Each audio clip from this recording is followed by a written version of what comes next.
Welcome to the Show Up Dad, where we explore fatherhood and share insights to support dads in being present for their families. I'm your host, David Mendonca, and today we have a very special guest. But before we start, I want to thank our sponsors. This episode is brought to you by the Tall Man Equipment, your go-to source for quality tools and equipment in the powerline industry. Visit tallmanequipment.com to see their great offerings. I also want to give a shout out to the Show Up Dad Foundation, dedicated to helping fathers become more engaged in their families through workshops and community support. To learn more about their mission, visit the showupdadfoundation.org. Today, guys, we have a very special guest. I have a privilege of having her on, Shana Fisk. She's an accomplished educator, a life coach, and the founder of a nonprofit organization. With nearly 30 years of experience in teaching, administration, and public speaking, Shana has dedicated her life to empowering others. In 2023, she established Hunter's Heart, a nonprofit born from the tragic loss of her youngest son, Hunter. This organization is dedicated to supporting men who find themselves in psychological abusive relationships by providing essential education, resources, and emotional support. Shauna's unwavering commitment to making a positive impact in the lives of others is truly inspiring. So thank you, Shauna, for coming on. Thank you for having me. Absolutely. Well, let's go ahead and have you just tell us a little bit about your story, how it got started, and start there. Okay, so I'll start with Hunter. Even as you were reading that, it sometimes doesn't feel real. So Hunter is my youngest son, and he was an apprentice lineman, and he is, I go back and forth between is and was because was doesn't feel right, but he is no longer with us. I'll start there and then I'll go backwards. On March 11th, he died by suicide, spontaneous suicide. It was not planned. There wasn't a note. There was no indication, nor was he struggling with mental health issues. And broke my heart. Can't even imagine. So sorry. So sorry. Totally devastating. And going backwards, he was. Let me take a drink and get my bearings. Please, yes, do. I know you were one of his instructors at the JATC, which loved. As a baby, he was hilarious. I used to say that I didn't think I would laugh half as much as I laughed, through Hunter's life if he wasn't born, because he was just so stinking funny. He had 4 brothers and sisters. He was the youngest of the 5, and he was an amazing son. I had so much fun with him as a baby, as a kid, as a teenager, as a young adult. Just like when he said he was coming over for dinner, it was just lit up my day. At the end, he was an apprentice lineman, I think I mentioned, working for the city of Riverside and living his best life. In terms of his career, he had found his people. He had found his brotherhood. He loved what he did. He worked all the overtime he could. He was a hard worker. Mm-hmm. And the thing that was going wrong in his life was his first relationship, which started right as COVID started. Mm-hmm. And he had not had a girlfriend prior to that. And so very inexperienced. And we did not think that it was a good relationship. We didn't think it was a healthy relationship. We had no idea some of the stuff that was going on. But the things that we did see, we talked to him. We talked to him about red flags. We told him we didn't think this was a good situation for him. And he was just an eternal optimist. It was always, Ma, it'll get better. Just give it time. It'll get better. Watching him be alienated from family members and friends. It'll get better. She'll come around. Watching this easygoing kid just becoming totally stressed out. Mm-hmm. And we thought a lot of that was work because he was working long hours, exhausted all the time. And so at one point he was engaged. The engagement got broken off, which devastated him. And there was a lot of back and forth, which I'll get into when I talk about these psychologically abusive relationships. Yes. He loved the gym.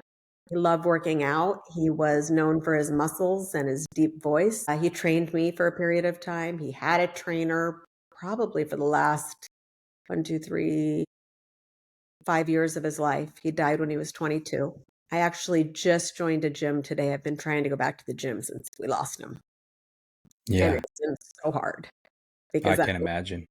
that was a place that I went to with him and that he loved. So that's Hunter. My story is that on March 11th, 2023, my world as I knew it came to a crashing halt. And I still remember in vivid detail that day because we were in such shock. I mean, we're still in shock. We're coming up on 2 years in March and we're in shock. It doesn't feel real. We don't understand how he could have gotten to a point where he was in such pain and anguish that he would do something like this. And yet, after talking to a lot of the guys I've been talking to over the last year, I'm starting to understand. Starting to understand the pain and the anguish and feeling like you're just so exhausted because you can't get it right. And so do you want me to talk about Hunter's heart? Yeah. One of the things I wanted to ask you, Shana, that I really picked up on is for our listeners is what are some of the, you said red flags, right? That as parents from the outside looking in, you guys are able to see things that he was in this fog with, you know what I mean? And I have a similar situation that we're going through now. You don't, you're not able to see the red flags because you love that person. You love, hopes for the best. It wishes for the best. I mean, optimistic, like you said. But as parents outside looking in, what other red flags were there that you guys noticed, and how did you approach him with it, and how did he receive it, if you don't mind? No, that's good. So we didn't know all the red flags that were happening.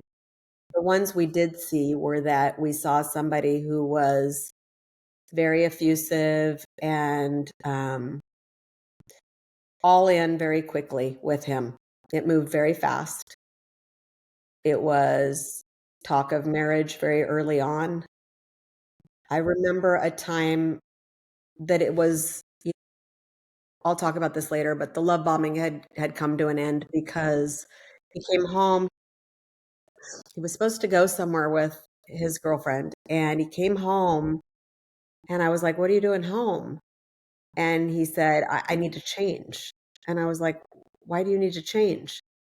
And as it had turned out, his pants were stained. His shirt didn't match. He was wearing the wrong shoes. This is the beginning of the shaming. I didn't, I was like, wow, that's kind of intense. Like my husband dresses not great sometimes. And sometimes I'll tell him and sometimes I don't, but I'd never have him go home and change. Yeah. So I think the biggest one for us was the, I don't know I'm trying to think of how to say it. His older brother and Hunter were extremely close, very, very close, slept in the same room until high school. Hunter was his best man. And there was a dissolution of that relationship. And Hunter thought he was defending her honor. Mm-hmm. But his brother was seeing things, and his brother knew things we didn't know. His brother was seeing things that were huge red flags for him: cheating, flirting at the gym, friends trying to tell Hunter this is not good, and Hunter not listening. So the way we approached it was, "Hunter, you and your brother have been close your whole life. What's going on?" And then it would be met with anger. And then it was, "You're losing some of your friends, your lifelong friends. What's going on?" Well, lots of other reasons for it, but all roads led to this relationship. Yeah. And, his dad has some guilt because he didn't say more. And I'm like, "Mark, you talked to him till you were blue in the face. I mean, you couldn't have said any more." Yeah. And it was met with two things. If you push too hard, it was met with anger. Yeah. But initially it was, "It'll get better. She'll come around. It's gonna be okay." And for me, I tried talking to him several times, and I even used the word red flags. These are red flags. This is not good. This is not a healthy relationship. This is not how healthy relationships work. And it was, "Ma, you don't understand." He was the expert at 22, and like Mm-hmm. you said, he was also in the fog. So the way that I have talked to parents since this happened is be bold, put it all out there. I wish I had said more later on. I was walking a very fine line because I had watched people be removed from his life. And I had had a period of time, about 4 months, where she was angry with me. And I didn't see Hunter much during those 4 months. He made an effort, but it was always very quick stops at home. So I didn't want to lose him. I was scared to death of losing him. And I tell parents today, don't blast them, but don't be afraid to say, this is not going to end well. Of course, I know things now. I didn't know then. Like, this can end in death. This can end in jail. This can end in bankruptcy. I mean, this is not going to end well, relationships like this. Mm-hmm. So Man, it's interesting to see that because, it's hindsight 2020 and we all wish that we can do something different.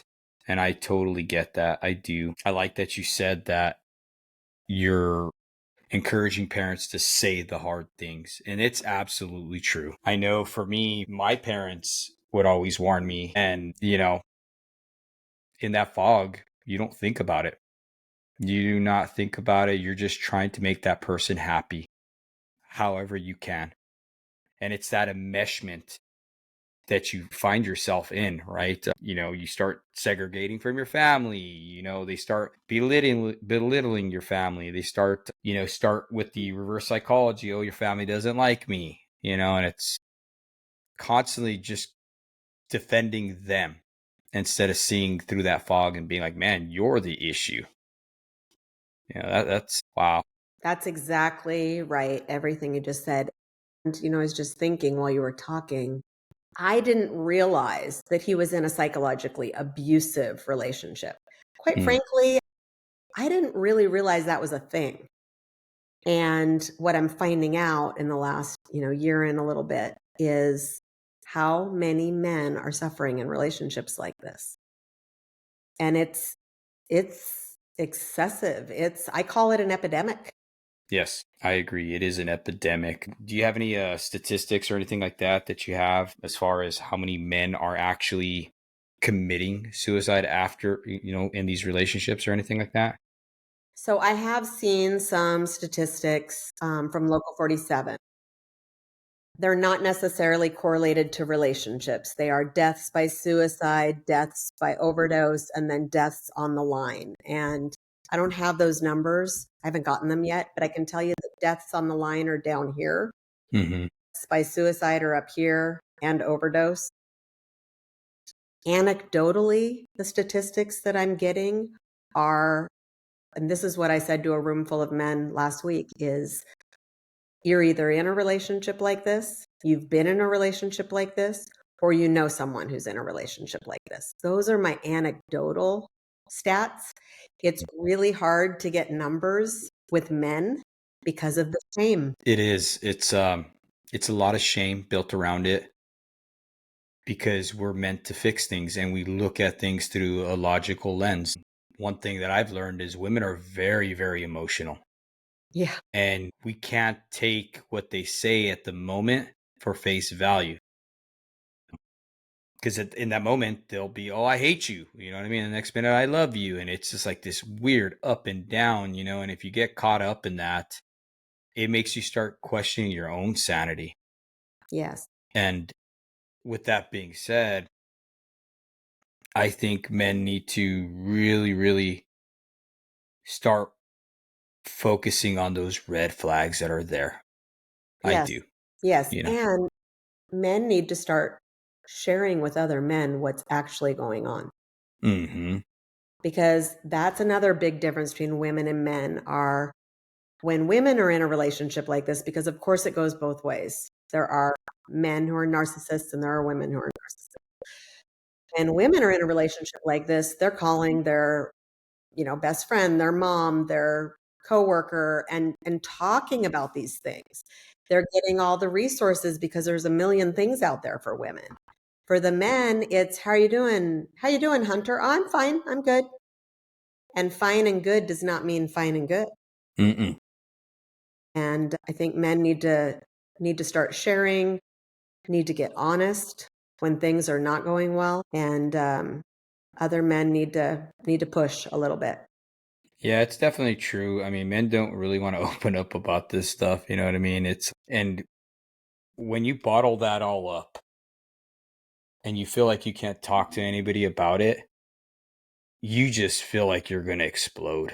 I mean, it's your stomach's twisting. You're constantly stressed out. It starts affecting every aspect of your life, from your job, your career, your work, your relationships, everything. It's just this poison. And we need to be able to have a place that we can go to and be able to speak on these things, because it's not okay. It is not. No, it's not. And I think, as you're talking, I'm like, that's probably everything he was feeling at the end. Mm-hmm.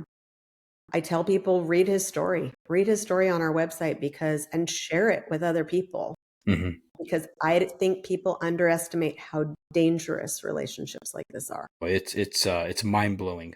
I wanted to read you something real quick. Being that we look at things through a spiritual aspect, right? The spiritual root of narcissism is a sense of pride which ingrains them into their ways, that thinking that their ways are superior. Pride comes from feelings of low self-worth, and one must shift their perception and frequency to view themselves as someone who is of high worth, and for other people being of high worth also. Otherwise, arrogance happens. So it boils down to the person actually feeling really low about themselves.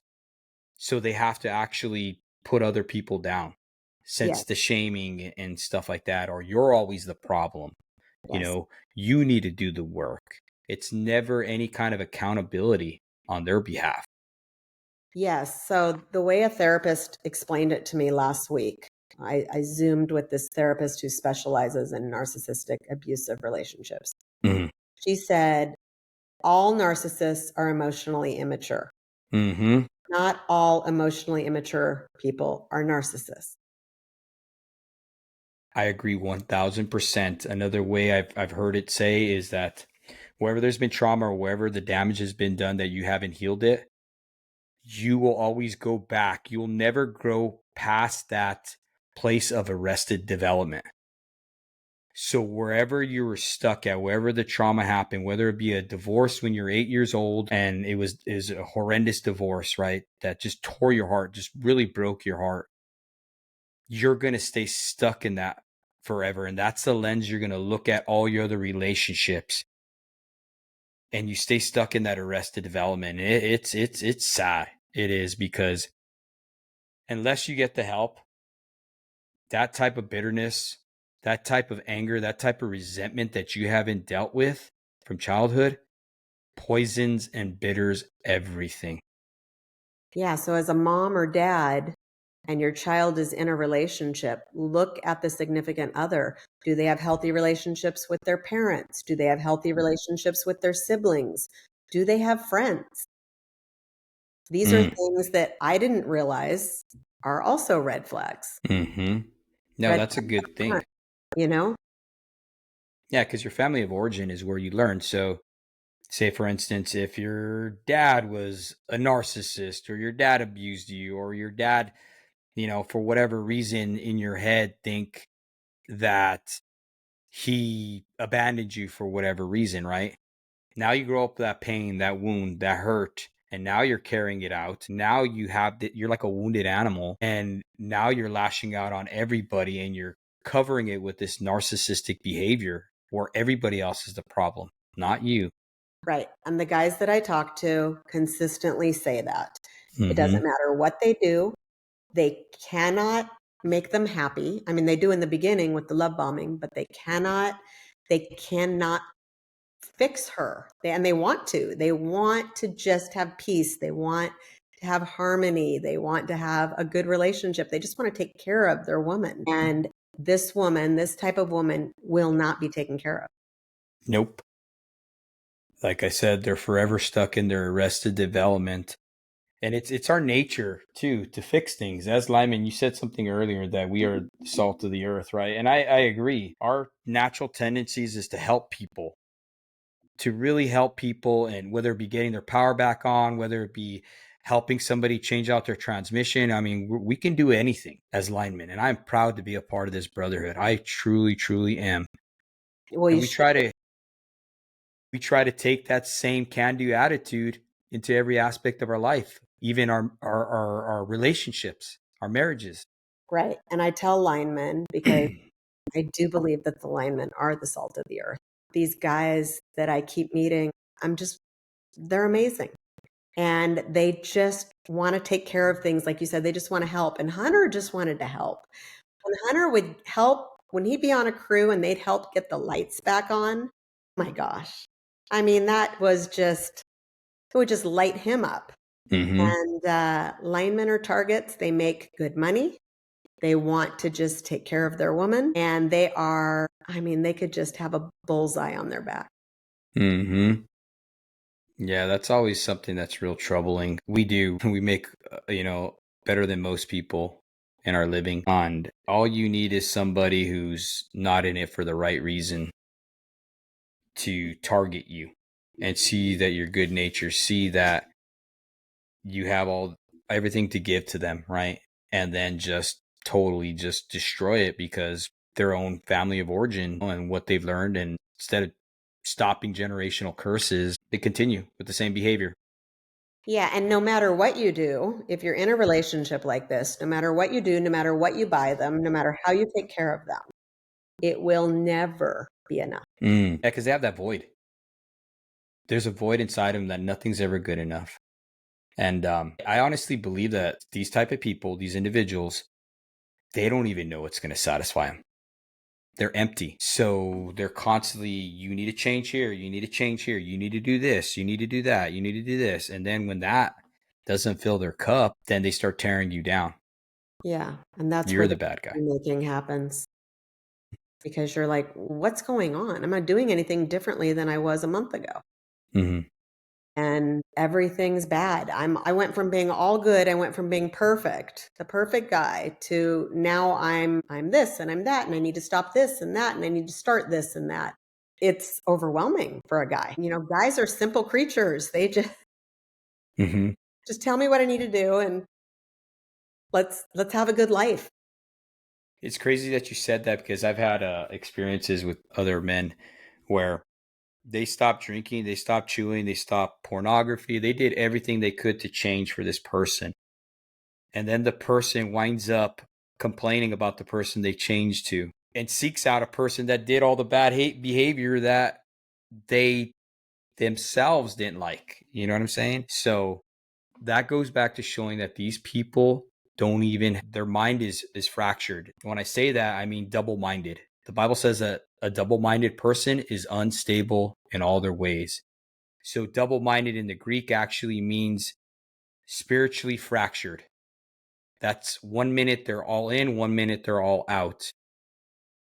And I call it spiritual schizophrenia because that's how it is. It's a roller coaster. 1 minute, like you said, you're the love of my life. Oh my God, you're my boo, all this stuff. And the next minute they're doing all these crazy things that are inflicting harm on you. They have no idea the amount of harm and pain they're putting you through. It's almost like they're sadistic in the way they do things. And it's sad when I see these things. It is.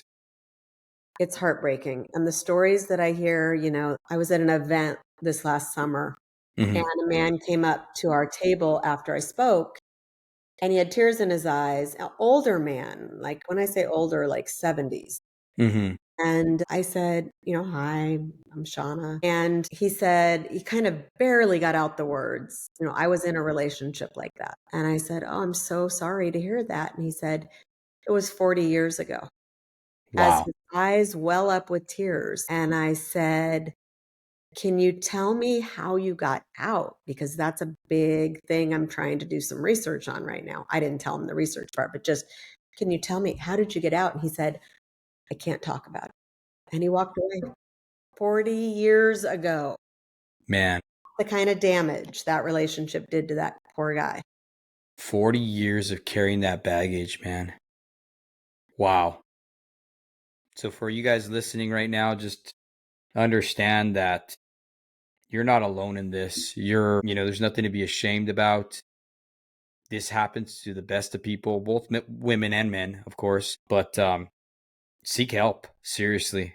Seriously seek help, because no one is worth you getting sick over or ending your life. Absolutely not. And it's unfortunate that these things take place. This is the fallen world we live in. It's sad. Shana, I wanted to ask you, what is the age demographics that you typically see this most occurring to? Like, what range have you been seeing? So when we started out, I started my nonprofit, Hunter's Heart. Our mission statement was directed to young men. Mm-hmm. We're here to support young men. Thinking young men would be middle school to 25. And what we found early on was this was really not young men. Yes, young men suffer with these kinds of relationships, but this was running the whole gamut. And in October, the board of Hunter's Heart voted unanimously to remove the word young, because there's guys who are in their 20s, in their 30s, in their 40s, 50s, 60s, 70s. One of my friends, her dad is in his 70s and is in a relationship like this. And that guy's wife will not let him see his two daughters, will not let him be around his daughters, will not let him have a phone conversation with his daughters unless she's in the room and it's on speaker. And my friend said he's just withering away. He's literally dying. Mm-hmm. And we can't be there for him. So I don't think there is an age group. And Mm-hmm. maybe in 5-10 years, when you ask me that, I'll have a better idea. But right now, it's seeming like there is a wide range. It's crazy too, because you see the trends. Like, first I saw toxic masculinity. That was a big deal. I even did a podcast on that with Dr. Stephen Poulter.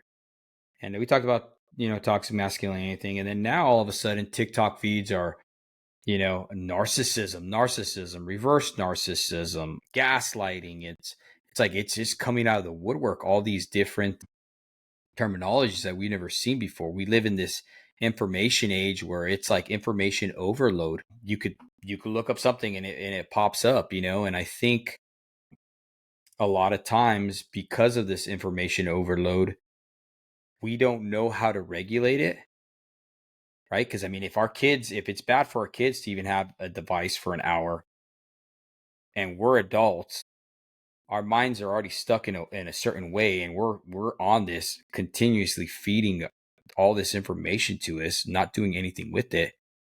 It's going to twist your mind. It's going to twist you up.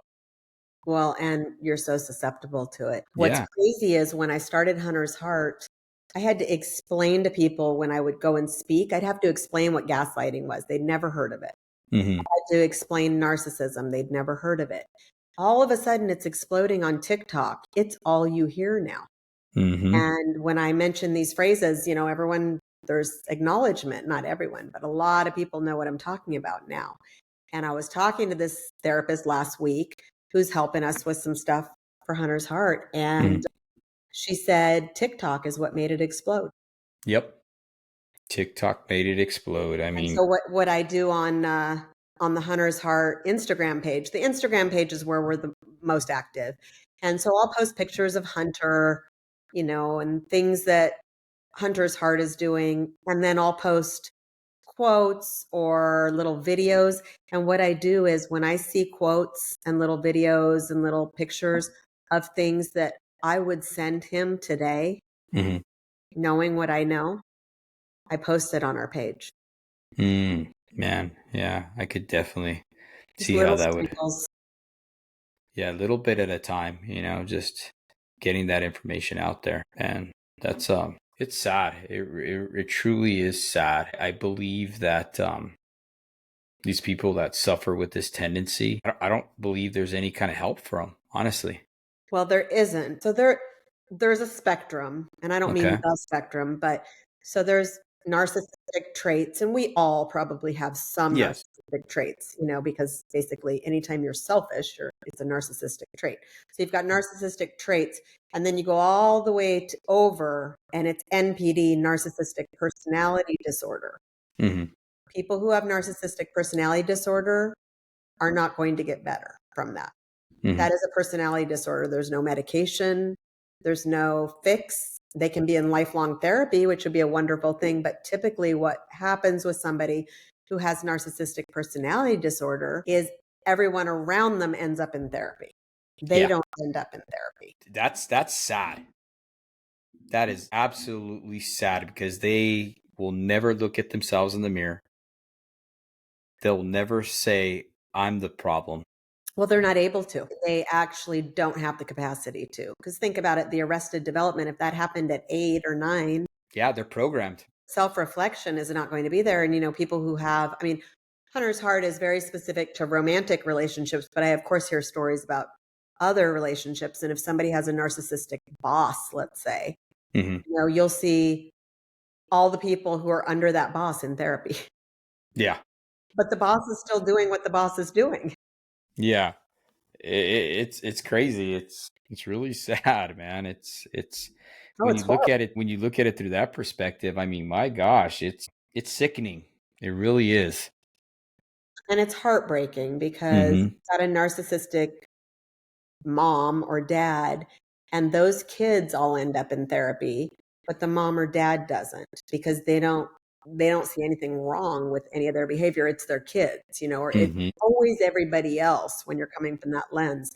And what's heart-wrenching is hearing stories of men ending their life like Hunter, or hearing stories of men in jail or out of the trade or bankrupt or alone.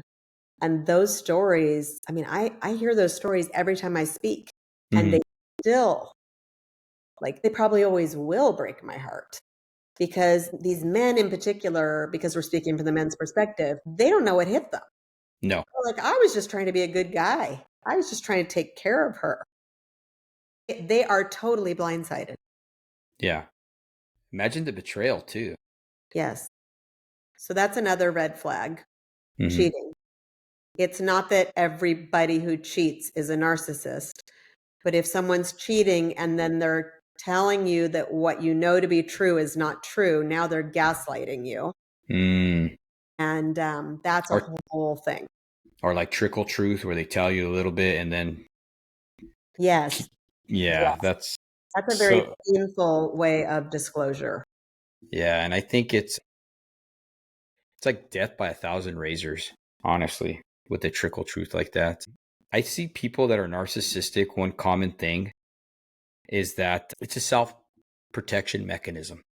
Yeah, I agree.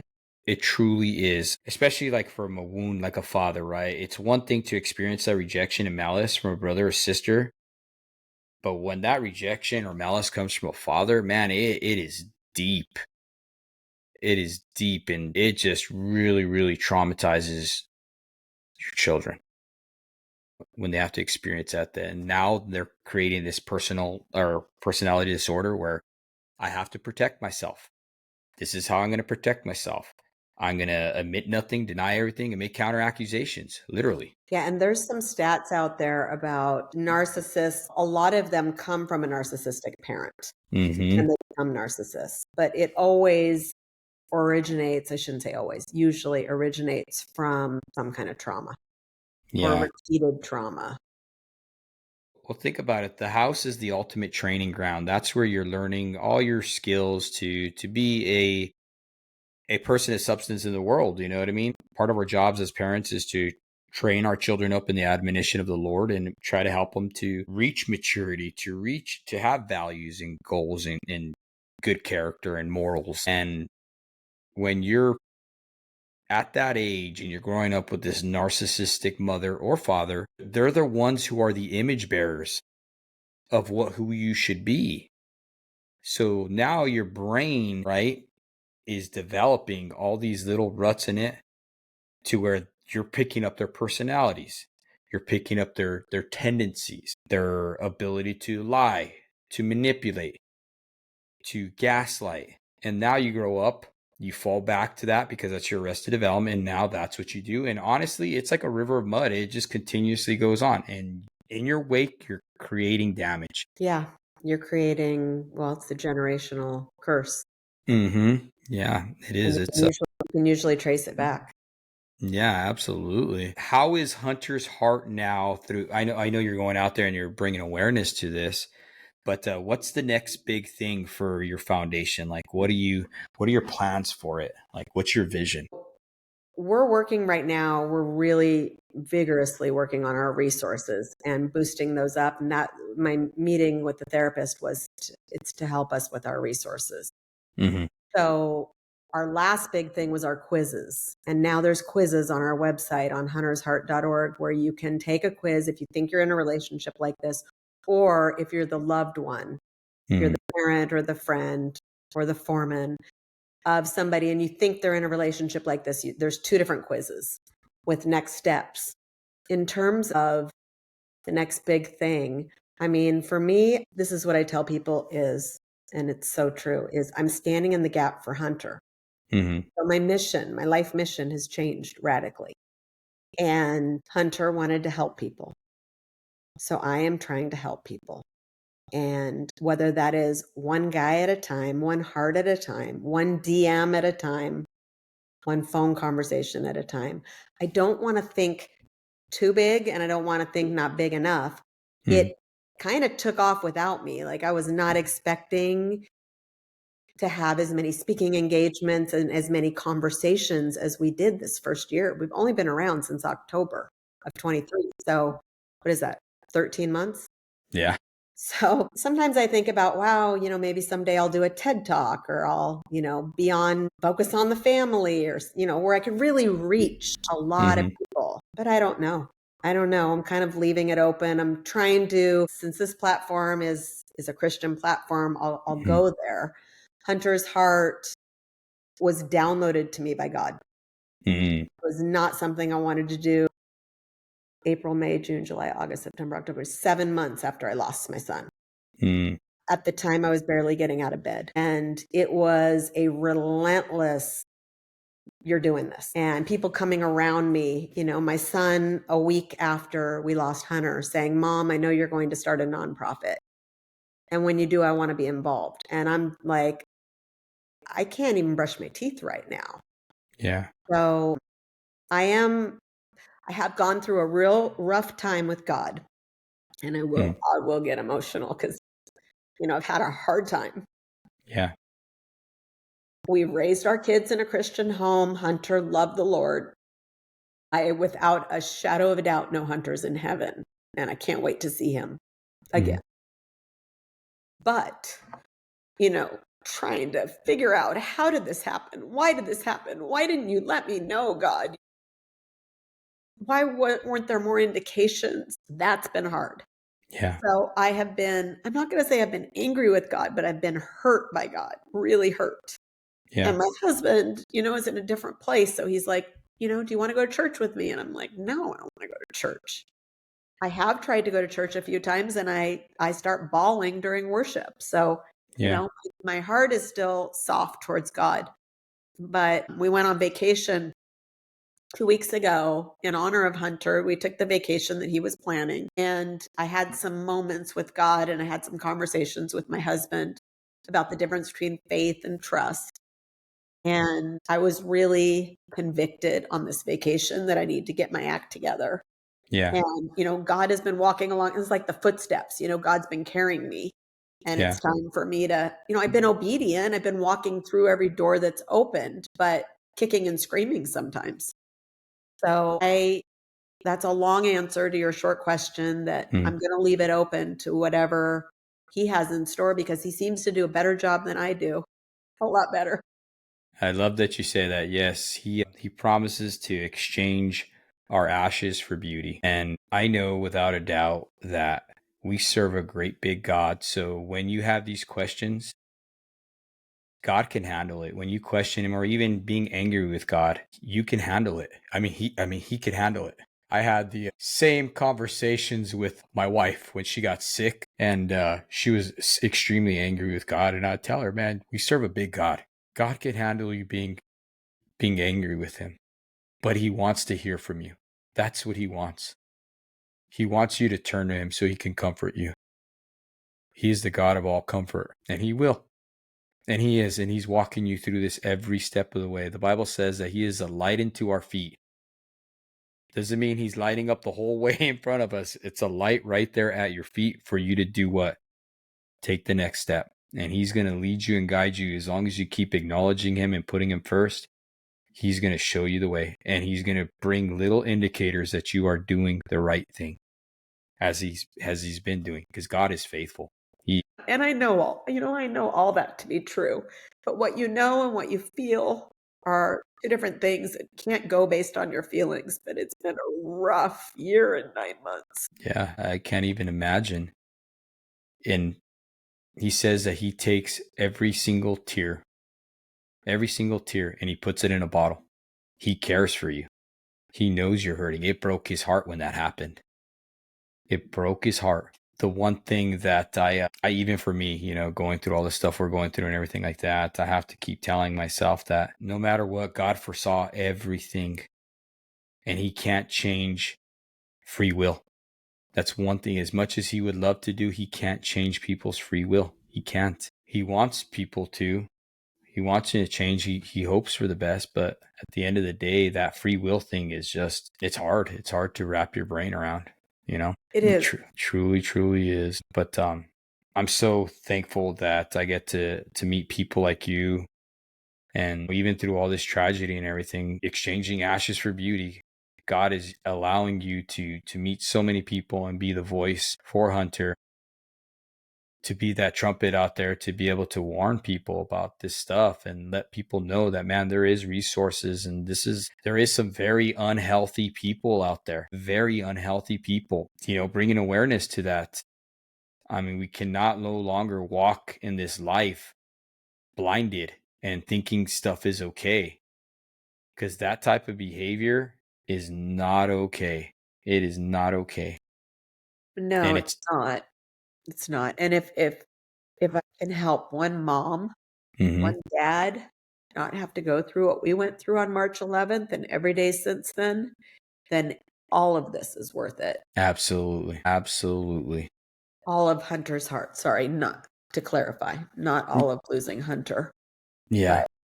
But I don't know that I'm ever going to get to a point that I think that was worth it. But the awareness and every conversation I get to have, and these guys who reach out to me sometimes months later after hearing me speak or seeing stuff on our website, that means everything to me. It really does, because it's a way that I can tangibly turn my grief into something helpful and useful. One of Hunter's friends reached out to me on Instagram last week and said, and I've been talking to this kid for almost 2 years now through DMs. And he shared with me that he was in a relationship like this. And he said, I'm still quiet about it. So thank you for being our. Wow, man, that's just gave me goosebumps. Yeah, me too when I read it. Every time I think about it. And I'm like, well, that's a huge responsibility I have. And everybody who sits on my board and all of our volunteers, we all have this responsibility now. It's bigger than us. Yes. It's become bigger than Hunter, even though this is definitely will be his legacy, is his legacy, but it is bigger than him. Yeah, it's crazy to think that through tragedy, there's so much hope and for people out there. You're doing an amazing thing, Shana. I know it's been really hard for you. I can't imagine. But you just keep strong, girl. Keep strong and keep plugging away and keep bringing that voice that brings hope to the men out there. I mean, for as manly as we are, we need a voice. I mean, honestly. I know. Because too many men, just for whatever reason, don't want to fight anymore. They don't want to argue. They want peace. Home should be a home of peace, not. Yeah. Especially after working 17, 18 hours or 24 hours and 24 on, 8 off, or whatever, the crazy hours that are out there nowadays. You don't want to have to put up with that. You're trying to make a better life for your family. Exactly. That's exactly what. So what could you share with the people that are in this situation that are listening right now? Well, first and foremost, consider getting out. Mm-hmm. I don't think I said this on this interview, but I am speaking from a mother's perspective, not a clinician. I am not an expert. I am someone who's walked through losing her baby as a result of this. And so consider getting out. There are therapists who specialize in this, I'm finding out, and they will meet with you on Zoom, on the phone. You don't have to go in person. There are so many resources out there, and we list a bunch of them on our website. But I am also available, and I am at the other end of our Instagram, our Hunter's Heart Instagram. So you can send me a DM and we could start there with just a conversation. But don't let it continue. It's not going to end well. It really is not. Yeah, especially if. No, go ahead. What were you going to say? I was going to say, if she's willing to change, if she's willing to get help, that means, she's on this part of the spectrum, and that's okay. That's great. Mm-hmm. But if you've been trying and trying and trying, what I want people to understand is how dangerous this is. Hunter was not mentally ill. He did not suffer from depression and anxiety. I mean, I suffer from depression and anxiety, especially since I lost him. So no stigma. That just wasn't his situation. Yeah. And this destroyed him. It's that constant need to try to fix the person who doesn't want to be fixed. Yes. It's maddening. I know I've dealt with it, and it doesn't lead anywhere fruitful. It doesn't. What I usually tell brothers and sisters out there is, if it's a girlfriend or a spouse, I tell the men, if they're believers, I tell them that he or she was God's first before they were yours. Let God deal with them. And if he needs to take them to deep waters, he will. That's a promise, And if it's a girlfriend or a fiance, it's a whole lot easier than if it's a wife, and especially a wife with children, because I've heard some horror stories about that. That gets very complicated, but there are resources. There are therapists. There are clergy. There are friends and family who will give you wise counsel. You are not alone. That's probably it. You're not alone. I experienced something over the holidays, and I think God allowed me to experience it so I could have some understanding of how low it got for Hunter. And I came to a point Thanksgiving week. I hadn't gotten out of bed for a couple days, and I didn't want to go on. I really didn't. I felt so alone. I'm not alone, and I wasn't alone, but I felt alone. And that feeling of being alone is very dangerous. So that's probably the biggest message, is you're not alone. Yes, you're not alone, man. Reach out, get the help you need. People need you. People depend on you. People love you, and stop being so selfish. You know what I mean? Just get the help. Please get the help. Shana, it's come to our time now. Can you please share with our audience how they can get a hold of you on Instagram and stuff like that? I know you mentioned that on the DMs. Yeah, so Instagram, which is the most active social media site we have, it's Hunter's Heart with an underscore. But I think if you type in Hunter's Heart, you'll find it. You can go to our website, huntersheart.org, and all of our socials are there, along with a lot of other really good tools. Hunter's Story, a video of Hunter, the quizzes that I mentioned. So a lot of good stuff. Yeah, so definitely go check her out, Hunter's Heart. Make sure you look at those quizzes. I'm going to go check them out right now. I think that's a valuable resource. And give her a like and follow. And please reach out. I mean, this is what these foundations like Hunter's Heart and the Show Up Dad Foundation are here for. We're here for you guys. So, reach out, DM us. We're here for you guys. So thank you once again. Thank you, Shana, for coming on and being an amazing guest.